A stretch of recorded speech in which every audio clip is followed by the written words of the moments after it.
जय मां गुरुवर गुरुवर जय मां गुरुवर गुरुवर।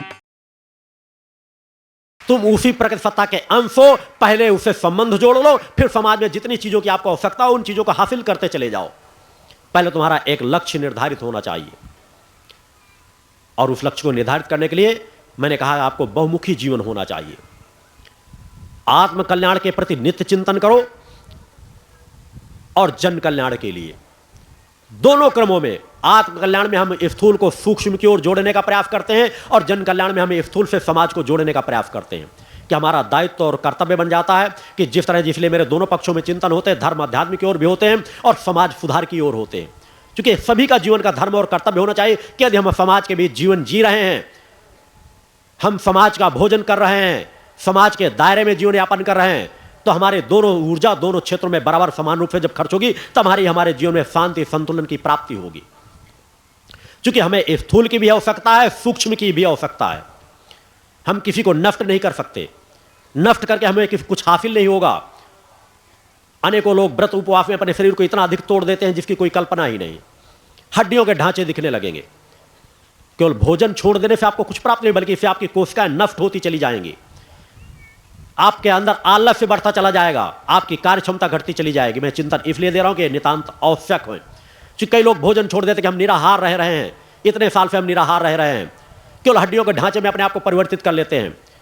आपके गुरु ने भी शरीर को अनेकों बार हड्डियों के ढांचे के रूप में परिवर्तित किया है, मगर तब जब 17-17, 18-18 घंटे एक आसन पर बैठ करके साधना करता था। हमें भोजन का त्याग तब करना चाहिए जब हम साधना कर रहे हो, अखंड अनुष्ठान कर रहे हो, पूजा पाठ कर रहे हो, कि हमारे पास समय न हो चुके हमको एकांत बैठना पड़ेगा, कम से कम पानी लेना चाहिए, कम से कम भोजन करना चाहिए। मैंने भी निराहार रह करके अखंड साधनाओं को किया है। हड्डियों के रूप में, ढांचे के रूप में शरीर आने को बार बनाए समाज के बीच ही मैंने उन साधनाओं को की है।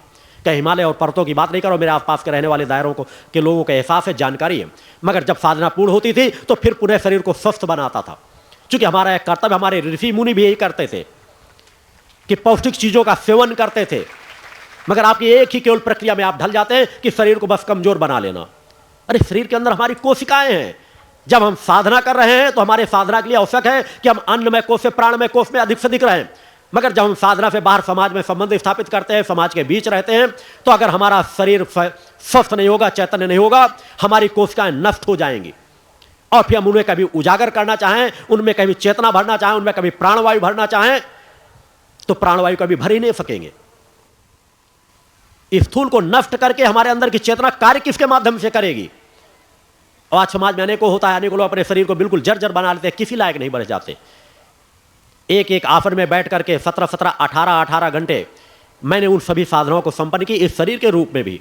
चूंकि इस शरीर में समाज में कार्य करने के लिए भी मैंने उन्हीं साधनाओं को पूर्ण किया है। अनेकों लोग साक्षी हैं जो मेरे जीवन के साथ परिजन रहते थे, वो इस बात को जानते हैं। चौहान जैसे लोग जो दूसरी संस्थाओं में थे वहां छोड़ करके इसीलिए आए हैं कि राजस्थान की तपती हुई भूमि पर प्रातः सुबह 6 बजे बैठ जाता था और सायंकाल 6 बजे 7 बजे आसन से उठता था, बगैर एक बूंद जल ग्रहण किए। 2-2 महीने 6-6 महीने वो साधनाओं का मैंने एहसास समाज को कराया। कुछ संस्थाओं में जाकर के एहसास कराया कि उनको कहीं ना कहीं एहसास हो कि मैं किस क्षमताओं को लेकर के समाज के बीच बैठा हूं, कि शायद उनकी आंखें खुल जाएं और उनको कहीं ना कहीं दिशा मिल जाए। मैं समाज के बीच तो आना भी नहीं चाहता था, अपना परिचय भी नहीं देना चाहता था। मैंने कई संस्थाओं में जाकर के प्रयास किया, उनको बताया कि मेरी अपनी क्षमताएं क्या है, मैं चाहता हूं कि आप लोग समाज से जुड़े हो, आप अपने आप को पुजवाते रहो, मगर मैं जो कह रहा हूं केवल उस विचारधारा को अपना लो, तुम मुझसे निर्देशित हो जाओ और तुम समाज को निर्देशित करते रहो। मगर वही है कि केवल अपना लाभ लेने का प्रयास, कुत्ते की पूंछ चाहे जितने समय पुगड़ी में डाल करके सीधी कर दी जाए, उसको जब भी निकाला जाएगा टेढ़ी ही रहेगी। अनेकों लोगों ने मेरी साधनाओं का दुरुपयोग करने का प्रयास किया। उनको सब कुछ एहसास कराने के बाद भी उनके जीवनों में परिवर्तन नहीं आया। बाध्य होकर के मुझे समाज के बीच आना पड़ा, अपने आप को अपनी पहचान बताना पड़ा कि मैं कौन हूं और क्या करने के लिए आया और क्या कर सकता हूं। उसके बाद भी मैंने अपने आप को एकांत साधनाओं के लिए ही अधिक से अधिक रखा है। चौहान जैसे लोग इन्हें साक्षी है, मेरे परिजन, मेरे इष्ट मित्र। अशोक आहूजा जो भोजनालय में लगा होगा, शहडोल में भी मेरा मित्र रह चुका है। मित्रों जब तक मैंने इन वस्त्रों को धारण नहीं किया था, वो आज उनका आप देख सकते हैं कि नजदीकता, साधक चाहे बचपन में रह रहा हो चाहे आज का जीवन जी रहा हो, उसकी ऊर्जा हमेशा कार्य करती है। जब मैं व्यवसायिक क्षेत्र को भी अपने जीवन में मैंने कहा, मैंने कभी परिवार का भी ऋण मैंने नहीं रखा। अपने जीवन को संचालन करने के लिए अपने कर्म फल से उपार्जित पूंजी के माध्यम से अपनी साधनाएं भी करता था और अपने परिवार का, अपने आप का जीविकोपार्जन भी करता था। वह जो नौकर रामगोपाल भी यहां मौजूद होगा, आप उससे मिल सकते हैं कि विकास किस प्रकार होता। वह जो नौकर के भाव से रहता, मैंने कभी उसको नौकर नहीं माना, हमेशा छोटे भाई के समान उसको स्थान देता था। मगर वह जितना इज्जत मान सम्मान तब भी करता था मुझे उस समय पर, तब भी मैं धोती कुर्ता पहनता था, दाढ़ी बाल तब भी रखा, क्योंकि एक साधक का जीवन हर पल में जीता था। नित्य सुबह शाम मेरी साधना आराधना क्रम चलते थे और बीच बीच में 2-2 3-3 महीने के, 1-1 महीने का अखंड अनुष्ठानों में बैठ जाता था। वह जब तक जितने सेवा भाव से रहता था कि हर पल जिस मान सम्मान के, अगर मैं कहीं बैठा रहूं तो अगर 1 घंटे 2 घंटे 4 घंटे भी गुजर जाएं, अगर मैं नहीं कहता था तो वह रामगोपाल कहीं बाहर नहीं, यहीं पर है, आप उसको से मिल सकते हैं, उनके विकास को देख सकते हैं कि नजदीकता का, सत्संग का प्रभाव क्या होता है। वह जो एक सेवा कार्य करता था, जब मैंने व्यवसाय शहडोल का बंद किया तो साल भर कहीं कार्य नहीं, बोले मैं कहीं कार्य करूंगा ही नहीं, जहां मैं यहाँ भैया जी के यहाँ, जो भैया जी तब कहा करता था, बोले भैया जी के यहाँ मैंने कार्य किया है और कहीं पर तो मेरा मन लगेगा ही नहीं। तब वह जानता भी नहीं था कि मेरी अपनी साधनात्मक क्षमताएं क्या हैं, केवल मेरे जीवन को जानता था कि मैं किस तरह सात्विकता का जीवन जीता हूं, किस तरह साधनात्मक जीवन जीता हूं। सालों बाद भी मैंने उसको अशोक आहूजा के साथ लगाया। आज वही जो एक सामान्य सा ग्रामीण जीवन जीता था, मजदूरी का जीवन जीता था, जिसकी अपनी कोई पहचान नहीं थी, जिसका अपना कोई सामर्थ्य नहीं थी, आज वो उसी गांव का प्रधान बना बैठा है। अशोक आहूजा जो बचपन से लेकर के आवश्यकता से ज्यादा आर्थिक तंगी का शिकार था, शहडोल में रहता था, अधिकतर लोग जानते हैं कि परिवार का बोझ उसके ऊपर था और किस प्रकार संचालन करता था। आज रायपुर में एक सफल व्यवसायी है। तो ये तो तब के सत्संगी आज मेरे शिष्य रूप में, आज की भी यात्रा में मुझसे जुड़े हुए हैं। ये तब के हैं जब मैं इस रूम में नहीं आ, तो मेरा आपका संबंध तो शिष्य और गुरु के रूप में जुड़ा हुआ है। यदि वास्तव में आप उस सत्य को समझ लोगे, उस विचारधारा से अपने संबंधों को जोड़ लोगे, तो ना तो आपका विकास पथ रुकेगा भौतिक जगत का, ना आध्यात्मिक पथ आपका रुकेगा। केवल विचारधारा अपनाकर चलने की आवश्यकता है, विचार शक्ति पैदा करने की जरूरत है, एक निष्ठा विश्वास पैदा करने की जरूरत है कि हमको अपने सूक्ष्म को भी संभालना है, अपने स्थूल को भी संभालना है। मैंने कहा है काया महा ठगिन में जानी, यह काया ठगनी है, हमको इसको लूटना है, इसको ठगना है। इसको स्वस्थ बनाओ, चैतन्य बनाओ और साधना में बदल दो, जन सेवा में बदल दो। इसका जितना उपयोग कर सको, इसको भोग विलास के लिए तंदुरुस्त मत करो, भोग विलास के लिए सुंदर मत बनाओ, भोग विलास के लिए चैतन्य मत बनाओ। इसको बार बार साधना में तपाओ और बार बार चैतन्य बनाओ। इसको बार बार उपयोग कराओ कि हमको इसको खिला खिला करके तंदुरुस्त करेंगे और इसका जन कल्याण में उपयोग करेंगे। अपने शरीर को कमजोर करने की जरूरत नहीं। आत्म कल्याण और जन कल्याण की भावना अपने अंदर पैदा करो, एक सोच पैदा करो कि हमें सत्य पथ पर चलना है, सत्य पथ के राही बनना है, हमें अपने आप को पहचानना है और जन कल्याण के लिए अपनी पूरी क्षमता को लगाने का प्रयास करना है। अनेकों प्रकार के चिंतन दिए गए हैं कि घर में मां का ध्वज टंगा करके रखें। जिस घर में मां का ध्वजा टंगा रहता है, मेरी नित्य की साधना का संकल्प रहता है कि जिस घर में मां का ध्वजा टंगा होगा, नफा मुक्त मांसाहार मुक्त जीवन जी रहे होंगे, उनके परिवारों के कल्याण के लिए मैं अपनी नित्य के एकांत की साधना को समर्पित करता हूं। आपको अनेकों बार मैं एहसास करा चुका हूं कि जब भी मैं शिविर संपन्न कराता हूं, दीक्षा प्रदान करता हूं या विशेष आशीर्वाद देके जाता हूं, तो उसके बाद उन कष्टों को मुझे अपने शरीर में भोगना पड़ता है। मेरे नजदीक रहने वाले शिष्य हर बार देखते हैं, लोग साधु संत सन्यासी समाज के बीच जाते होंगे, शिष्यों के समाज के बीच रुकते होंगे, तो उनका 2-4 किलो और वजन बढ़ जाता होगा। और मैं चाहे बाहर शिविर करने जाऊं, चाहे आश्रम में शिविर करने जाऊं, आप परीक्षण करा के कभी देख सकते हैं कि मेरे शरीर में, मैंने वैज्ञानिकों को मैंने चुनौती दी है कि देखें मेरे शरीर में चैतन्यता का क्या प्रभाव आता है, एकाग्रता का क्या प्रभाव आता है। इसी शरीर को मैं फूल के समान कितना कोमल और निर्मल बना लेता हूं और इसी शरीर में समाज के कितने कष्टों को आत्मसात कर लेता हूं। मैं समाज के कष्टों को अपने पास लेता हूं और माता आदि शक्तिजनी जगदम्बा की मुझ पर एक विशेष कृपा है कि वो कष्टों से माता आदि शक्तिजनी जगदम्बा मुझको सदैव मुक्त कर देती है। आज के बीच बैठा हूं, चेतन अवस्था में बैठा हूं, मगर आज दीक्षा देकर के, जिस समय मैं आज दीक्षा देकर के भी गया था, इसी स्थान से जाते जाते, चूंकि मैं हर पल जितना आता हूं अपने आप को लुटा देना चाहता हूं। चूंकि आशीर्वाद दे देना एक अलग बात है, ऊर्जा के माध्यम से कुछ कार्य कर देना एक अलग बात होती है, मगर जन जन में अपनी आंतरिक चेतना को, अपनी तपस्या को बांट देना, उसके बाद शरीर में एक रिक्तता आती है, एक ऐठन आती है सुषुम्ना नाड़ी में। चूंकि वास्तव में आत्मचेतना इसलिए होती ही नहीं है।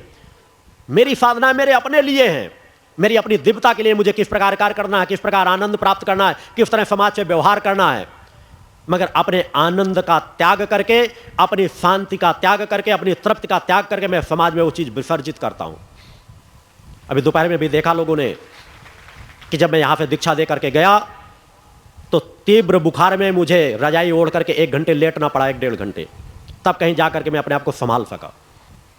माता आदिशक्ति जगदम्बा की ये एक बार नहीं अनेकों बार मैं इन चीजों को प्रमाण दे चुका हूं। अनेकों घातक लोगों को, बीमारियों को मैंने एहसास कराया है कि जिस समय मैंने उनको स्पर्श किया वही बुखार मेरे शरीर में एक बार मैंने तत्काल 1 मिनट के अंदर दिखाया।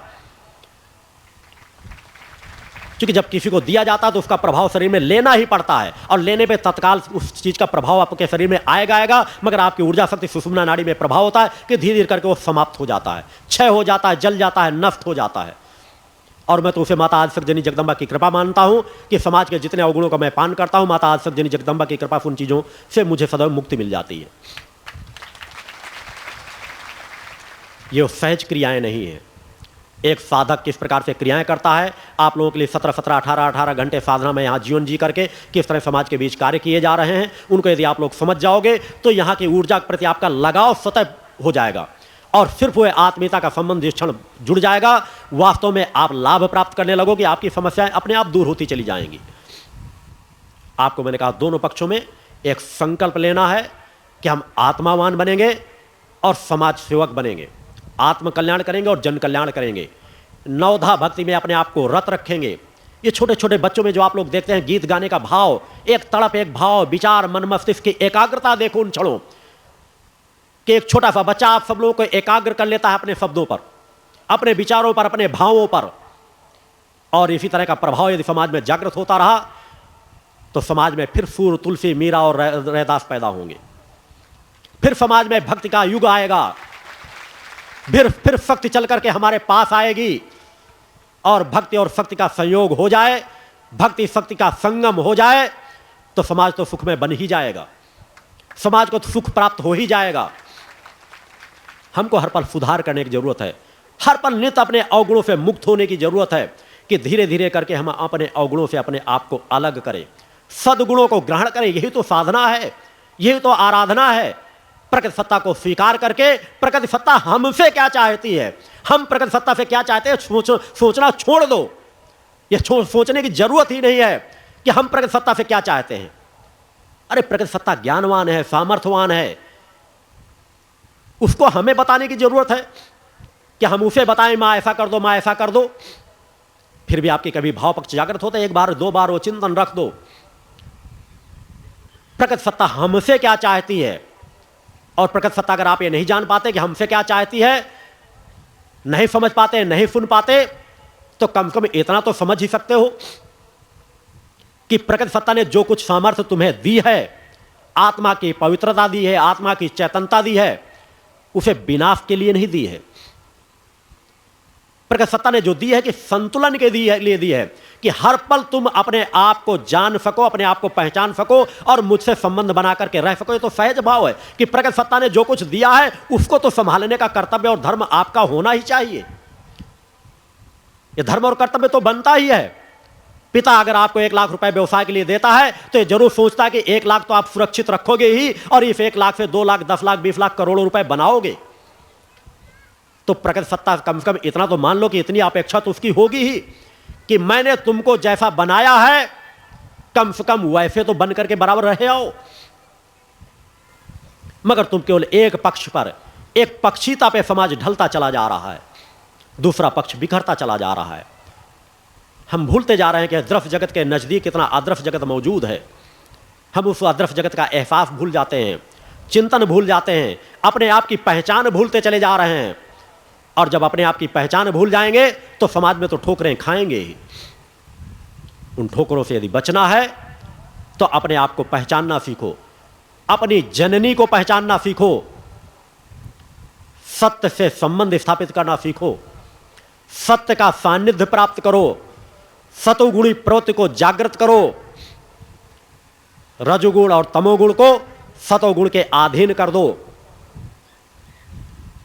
अपने अंदर भक्ति का भाव पैदा करो, प्रकृति सत्ता के प्रति अपने अंदर दासत्व भाव पैदा करो, अपने अंदर पुत्रत्व भाव पैदा करो, और आत्म कल्याण के लिए ही प्रकृति सत्ता से निवेदन करो। मांगो तो भक्ति ज्ञान और आत्म शक्ति ही मांगो। नित्य जिस तरह भोजन करते हो उस तरह नित्य साधना आराधना आपके लिए आवश्यक है। यदि नित्य साधना आराधना आप नहीं करेंगे तो बाहर के वातावरण का प्रभाव आपके ऊपर पड़ता है और वह वातावरण आपको प्रभावित कर देता है, क्योंकि जिस तरह के वातावरण में आप रहोगे उस तरह का आपके ऊपर प्रभाव पड़ता है। किसी मंदिर में सात्विक वातावरण में चले जाते हो, आपको आनंद तृप्ति मिलने लगती है, सतोगुणी प्रवृत्ति आपकी जागृत होती है। किसी डांस को देखने लगोगे, अश्लील नृत्यों को देखने लगोगे तो आपके अंदर अश्लीलता का भाव आता चला जाएगा। मां को आप मां के रूप में देखते हो, नारी के वही स्वरूप है, एक बहन है, एक बेटी है, एक मां है, एक पत्नी है। आपके अंदर जैसा भाव पक्ष पैदा होता है उसी तरह के विचार आपके अंदर पैदा हो जाते हैं और उसी तरह कार्य की परिणति आपके अंदर पैदा होती है, उसी तरह की तृप्ति आपके अंदर पैदा होती है, उसी तरह के संबंध आपके पास पैदा हो जाते हैं। सब भावों का खेल है। यदि भावों को आपने संभाल लिया, सत्य को सत्य के रूप में स्वीकार कर लिया, अपने अंदर भाव पक्ष पैदा कर लिया, अपने अंदर भक्ति पक्ष पैदा कर लिया, तो आपको तृप्ति मिलेगी, शांति मिलेगी, आनंद मिलेगा। केवल उस विचारधारा को ग्रहण करने की जरूरत है, संकल्पित जीवन जीने की जरूरत है, संकल्पवान बनने की जरूरत है, साधक बनने की जरूरत है। और इसीलिए मैंने रक्षा कवच आप लोगों के गले में डाले हैं कि ये रक्षा कवच हैं। माँ का कुमकुम का तिलक लगाओ। यदि कोई विशेष परिस्थिति है तो रक्षा कवच को आप, मैंने कहा ऐसा कोई जाप पड़ता है, बच्चे विद्यालय जाते हैं तो उनके बस्ते में रख सकते हैं। ऑफिस ऐसे कोई ऑफिस है जहाँ पे आप रक्षा कवच डाल के नहीं जा सकते, ऐसे कोई विभाग हैं तो आप अपनी जेब में डाल कर रखें, मगर जब आप बाहर रहें, घर में रहें, बाहर रहें तो आप रक्षा कवच को गले में डाल करके रखें। सासम्मान, सासम्मान माँ का ध्वज अपने घर में टंगाएं। ये छोटी छोटी क्रियाएं, मगर इनमें वह सार छिपा है जिसके लिए आप नाना प्रकार के तंत्र मंत्रों का उपयोग करना चाहते हैं। कभी किसी तांत्रिक के पास जाते हैं, कभी किसी मंत्री के पास जाते हैं, कभी किसी को हाथ दिखाते हैं, कभी किसी को हाथ दिखाते हैं। आपका गुरु आप सब लोगों को देखने के बाद वह रास्ता आपको दिया है कि केवल इसी रास्ते में चलकर आपका कल्याण छिपा हुआ है। अन्यथा कोई नहीं कोई ज्योतिषाचार कभी आपको लूटेगा, कभी कोई टैरो कार्ड वाले आपको लूटेंगे। देखते होंगे नित्य टैरो कार्ड रीडर बने हुए हैं, अपने आप को बिल्कुल ताड़ुका के समान अपनी वेशभूषा बना लेंगे, नाना प्रकार के तंत्र मंत्र यंत्रों को धारण कर लेंगे और बस ताश के पत्तों से आपका भविष्य बताने की बात करेंगे। इस तरह के अनेकों लुटेरे समाज के बीच बैठे हुए हैं जिनसे आपको सजग होने की जरूरत है। सहज भाव का जीवन जियो। ज्योतिष गणना एक महत्वपूर्ण गणना है, मगर आज ज्योतिष के नाम पर भी सब तरह लूट मची हुई है। धर्म पर लुटेरों ने अपना साम्राज्य स्थापित कर लिया है। उससे आपको धर्म को भी मुक्त कराना है और जिस राजनीति क्षेत्र से आप जुड़े हुए हो उसको भी मुक्त करने की सोच अपने अंदर पैदा करना है। अन्यथा राजनेता उनको बुलाएंगे, उनको दीर्घायु की कामना देंगे कि मंत्री जी इनके दीर्घायु हो, इनको लंबी आयु मिले। अनेकों बार आप सुनते होंगे मंचों में, अनेकों योगाचार्यों द्वारा, अनेकों धर्माचार्यों द्वारा कोई मंत्री जब आता है तो उसको बैठाला जाएगा, माल्यार्पण कराया जाएगा, उनके हम इनकी दीर्घायु की कामना करते हैं। मैं कहता हूं विजयदशमी पर्व के दिन रावण का वध करो या ना करो, पुतले जलाओ या ना जलाओ, मगर हो सके तो साल में एक बार यह संकल्प किया करो मां के चरणों में कि मां अगर हो सके तो देश के जितने राजनेता उनमें कम से कम 90% आज जो अपने आप को क्रीम कहते हैं, जितने उद्योगपति जो अपने आप को सामर्थ्यवान कहते हैं, जिन्होंने अपना साम्राज्य स्थापित कर लिया, बड़े बड़े फिल्म एक्टर जो नग्नता का प्रदर्शन करते हैं, बड़ी बड़ी वो हीरोइनें, उन धन कुबेरों को, उन राजनेताओं को, जहां मैं कहता हूं कि 10% से ज्यादा सच्चाई के लोग नहीं मिलेंगे, उन 10% लोगों की बात नहीं कर रहा, मगर 90% लोगों के लिए मां के चरणों में कामना करो कि हे मां ये अल्पायु हो, ये जल्दी यमराज को प्यारे हो। चूंकि वास्तविकता सत्य है कि आज यदि 2-4 हजार ही ऐसे लोग होंगे, यदि इनका अस्तित्व समाप्त हो जाए तो समाज में सुधार अपने आप आ जाएगा। दीर्घायु की कामना उन्हीं की करें जो वास्तव में समाज सेवक लग रहे हो, लग रहा हो कि हाँ इसके रहने से समाज का सुधार हो रहा है, इसके रहने से समाज का हित हो रहा है। नहीं, किस लिए दीर्घायु? मैं तो कहता हूं आतंकवादियों के गोलियों के शिकार ऐसे लोग हों, ऐसे लोग दुर्घटनाओं के शिकार हों, ऐसे लोग समस्याओं से ग्रसित हों, इनको तो इस तरह का आशीर्वाद देना चाहिए। अगर कल्याण की भाव करना तो आम लोगों को, जिनको आज आवश्यकता है दीर्घायु की चिंतन, उनको दो। जो समाज सेवक हैं, जो समाज सेवक बन सकते हैं, दीर्घायु का आशीर्वाद उन्हें देना चाहिए। विजयदशमी पर्व पर आपको संकल्पित जीवन जीना चाहिए, सत्य के साथ जीवन जीने का प्रयास होना चाहिए कि हम संकल्प लें कि हम विजयदशमी पर्व पर संकल्प लेते हैं कि अगले आने वाली विजयदशमी पर्व तक हम सत्य का सहारा लेकर जीवन जिएंगे, सत्य पथ पर चलेंगे, असत्य, अनीति, अन्याय, अधर्म से अपने आप को दूर रखने का प्रयास करेंगे, अपनी पूरी क्षमता लगाएंगे। हमें प्रकृति सत्ता ने जो यह सौभाग्य प्रदान किया है, आज यह सौभाग्य हम नित्य प्रति जागृत रखेंगे अपने घरों में और पुनः एक संकल्प लेने का प्रयास करेंगे कि पुनः पुनः आकर के जो जिस स्थानों से जुड़े हुए हों अपने अपने स्थानों में, वहां पर हमें बैठने का सौभाग्य प्राप्त हो, हम पुनः मां के चरणों की आराधना कर सके, हमारी पुनः भूख मिट सके, हम पुनः वो ऐसे संगम में, आनंद के में, तप्ति में अपनी आत्मा को चैतन्य बना सके। जिस तरह का आनंद आपने 3 दिनों की आरती में अपने आप को रत रखा, आपका ध्यान एकाग्र रहा, कुछ न कुछ समय आपके अंदर संतुलन आया, यह संतुलन ऊर्जा देगा आपके कार्यों को सही गति देने के लिए, प्रदान करने के लिए। सब कुछ समाज में फैला पड़ा है, हमें केवल अपनी सोच, आंखों को खुला रखने की जरूरत है। जहां मैंने कहा रथ के 2 पहिए, एक योग का और एक ज्ञान का। आप अपने स्थूल शरीर को किस तरह से चैतन्य बनाकर रखना है, इस पर ध्यान रखना, किस तरह का भोजन करना है, किस तरह का भोजन नहीं करना, कुछ योगिक क्रियाओं को अपने साथ जोड़ करके चलें, अपने ज्ञान पक्ष को, विवेक को जागृत करके चलें, नित्य धर्म अध्यात्म के कुछ ना कुछ चीजों को पढ़ें, सुने, श्रवण करें, इससे आपका ज्ञान पक्ष, विवेक आपका जागृत होगा। क्योंकि आपके पास यही एक माध्यम है कि गुरु के विचारों को सुने, समझे, जाने, इससे आपकी आत्मचेतना चैतन्य होगी, जागृत होगी। और धीरे धीरे जब आपका अंतःकरण से संबंध जुड़ता चला जाएगा तो आत्मज्ञान में सब कुछ ज्ञान समाहित है। मुझे किसी शास्त्र, उपनिषद ग्रंथों को स्पर्श करने की भी जरूरत नहीं रहती है, सभी शास्त्रों को, उपनिषदों का ज्ञान मेरे अंदर समाहित होता है।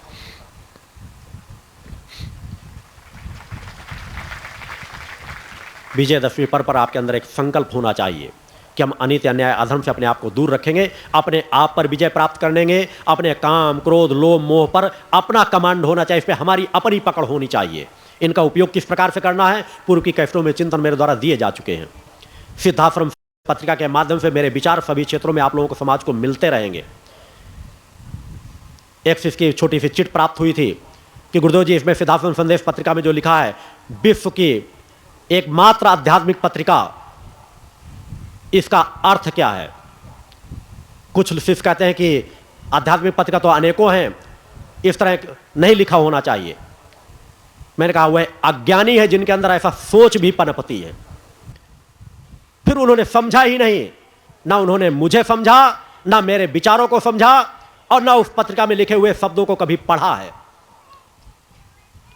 क्योंकि पढ़ना 2 प्रकार का होता है, एक बार हम बस शब्दों का ज्ञान पढ़ते चले जाते हैं, एक बार समझने का प्रयास करते हैं कि यह पत्रिका हमें किस दिशा की ओर खींच रही है। इस पर हमें एक ऋषि की वाणी मिल रही है, एक विचार मिल रहे हैं हमें साधक बनने के लिए, जो आज तक इस धरती पर किसी भी पत्रिका पे नहीं मिले।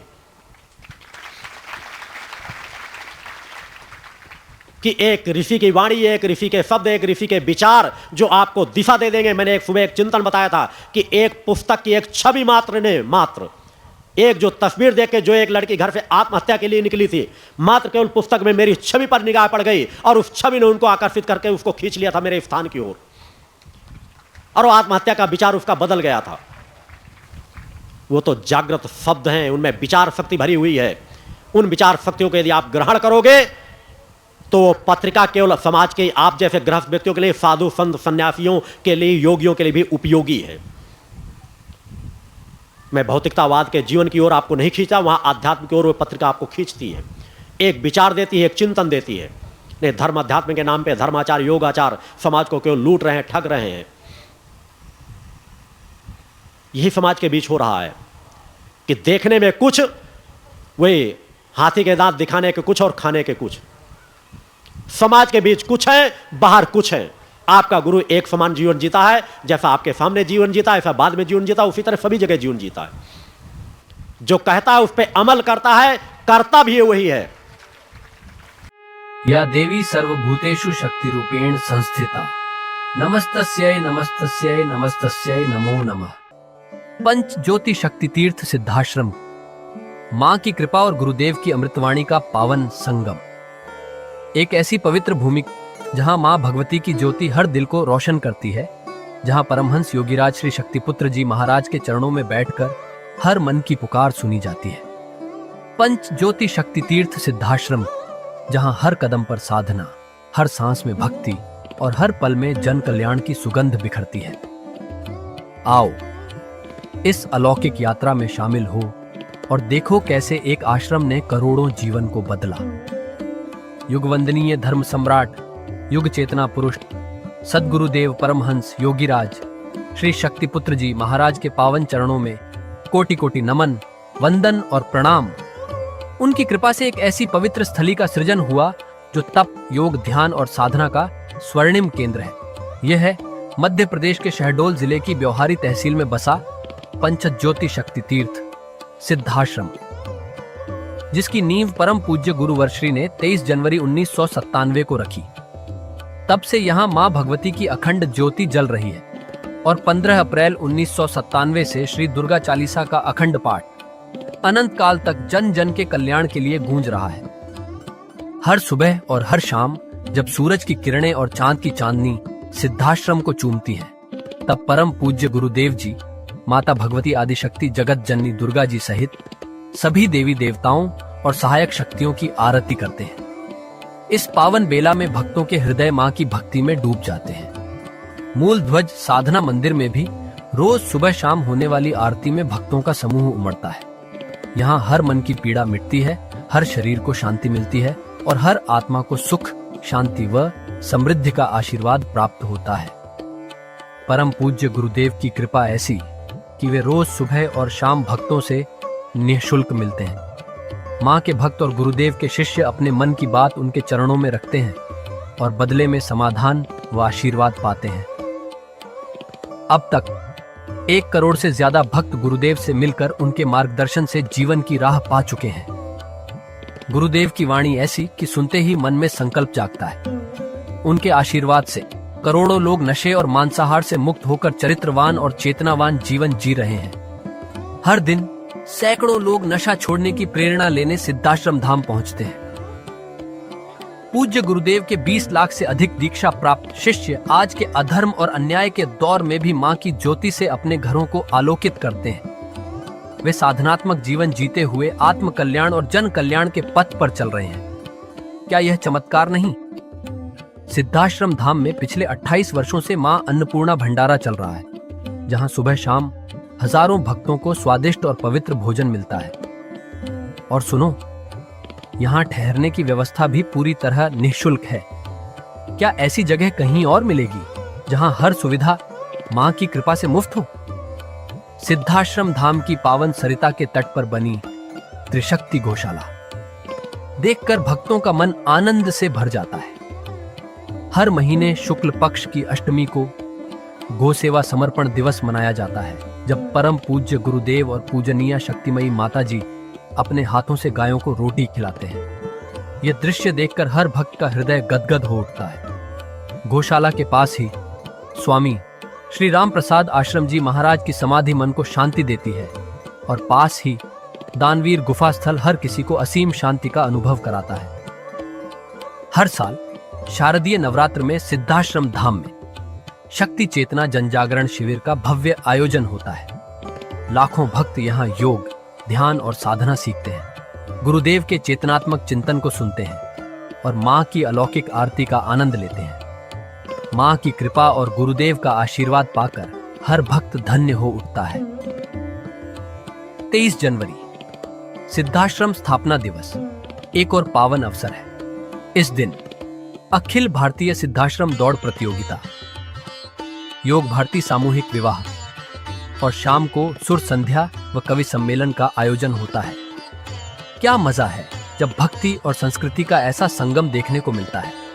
सिद्धाश्रम धाम का जनसंपर्क कार्यालय हर जानकारी का खजाना है। यहाँ से मासिक सिद्धाश्रम पत्रिका और साप्ताहिक संकल्प शक्ति अखबार मिलता है, जिसमें गुरुदेव की ऋषिवाणी और प्रेरक लेख पढ़ने को मिलते हैं। और हाँ, यहाँ माँ के प्रसाद के रूप में शक्ति जल भी निःशुल्क मिलता है। इस शक्ति जल ने करोड़ों लोगों को नशे और बीमारियों से मुक्त कर चेतनात्मक ऊर्जा दी है। क्या यह माँ की कृपा नहीं? जन कल्याण का एक और अनुपम उदाहरण है निःशुल्क वस्त्र सहायता केंद्र, जहां लाखों जरूरतमंदों को कपड़े दिए गए हैं।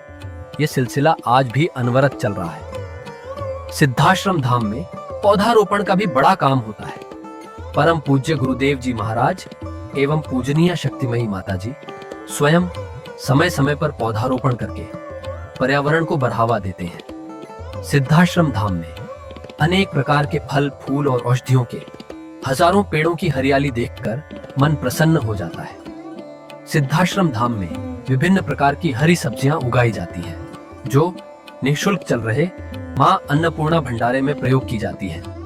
परम पूज्य गुरुदेव जी ने मानवता, धर्म रक्षा और राष्ट्र रक्षा के लिए 3 धाराएं बनाई हैं। भगवती मानव कल्याण संगठन, पंच ज्योति शक्ति तीर्थ सिद्धाश्रम और भारतीय शक्ति चेतना पार्टी 15 मार्च 1995 को बने। भगवती मानव कल्याण संगठन के 1 लाख से ज्यादा कार्यकर्ता नशा मुक्त, चरित्रवान और परोपकारी समाज बनाने में जुटे हैं। संगठन का नशा विरोधी आंदोलन इतना प्रभावी है कि पिछले कुछ सालों में 2000 से ज्यादा अवैध शराब माफियाओं पर कार्रवाई हुई। संगठन के समर्पित और कर्मठ कार्यकर्ता दिन रात इस मिशन में लगे हैं। Siddhashram Ayurveda and food products के जरिए शुद्ध दवाएं और खाद्य पदार्थ बनाए जाते हैं। इन्हें लेने या व्यापार के लिए एजेंसी पाने के इच्छुक लोग संपर्क कर सकते हैं। आओ सिद्धाश्रम की इस पावन यात्रा का हिस्सा बनो।